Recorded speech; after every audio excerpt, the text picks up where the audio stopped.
Hello sa lahat! Ngayon ay maglilinis tayo. Samahan niyo po ako hanggang sa matapos guys, lalo na sa mga content creator na gustong kumita dito sa Facebook dahil meron akong isi-share kung paano tayo ma-invite sa content monetization tools. Actually guys, hindi pa rin ako na-invite sa content monetization tools.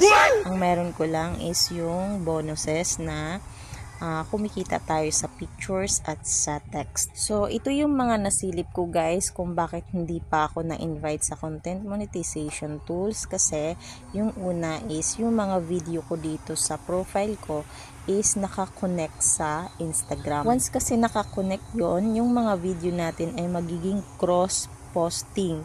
So, kapag cross-posting yung mga video mo is hindi po mamomonetize. Nasa policy po yan ni Facebook.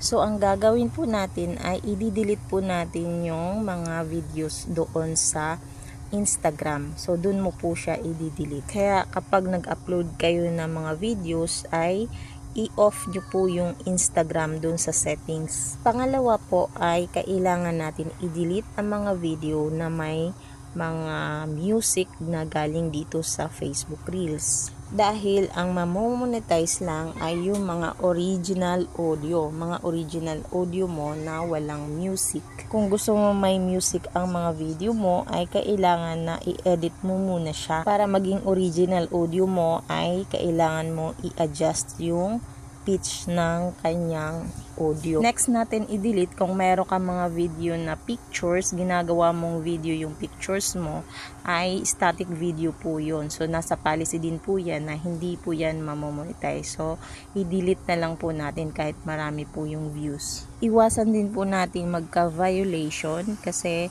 mahirap po mag-apply ng monetization. Basahin po natin doon sa Creator Studio yung mga policies ni Facebook para alam natin kung ano yung mga bawal na i-upload. Next ay i-double check po natin yung mga in-upload po natin ng mga videos kung merong na double upload para hindi tayo magkaroon ng violation na unoriginal content. Sa mga hindi pa na-monetize sa ads on Reels, sa in-stream ads ay medyo mahirap ngayon yung ma-invite ka sa content monetization tools. Yung content monetization tools kasi is through invitation lang. So, nang nakapaloob doon ay yung tatlo. Pinag-isa na siya, yung ads on Reels, in-stream ads, tsaka yung photos and text. So, kailangan natin maging consistent sa pag-upload.